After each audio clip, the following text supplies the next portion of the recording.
Clamer leur désaccord et défendre les droits des personnes trans.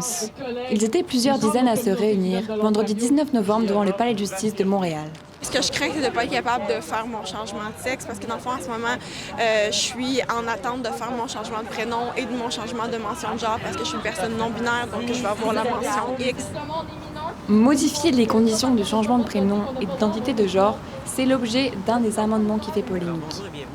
Donc, c'est avec plaisir que je déposais le projet de loi numéro 2 portant sur la réforme du droit de la famille en matière de filiation et... Selon l'auteur du projet de loi 2 du Québec, il faudrait avoir suivi des traitements médicaux et des interventions chirurgicales de réaffirmation sexuelle pour prétendre à un changement de prénom et de genre. À terme, il pourrait figurer sur les documents administratifs les deux mentions de sexe biologique et d'identité de genre.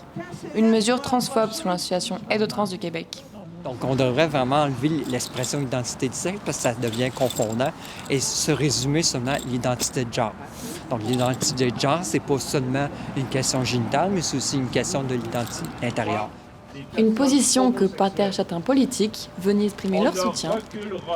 Je pense que c'est absolument essentiel que les personnes trans, les personnes non-binaires, les personnes intersexes savent qu'il y a des députés qui comprennent très bien ce qu'elles vivent et donc à l'Assemblée nationale, ils peuvent compter sur moi et sur d'autres, mais qu'on comprend ce qu'ils vivent et donc on va les défendre adéquatement.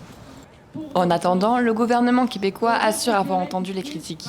Le ministre de la Justice promet de retirer l'amendement en question.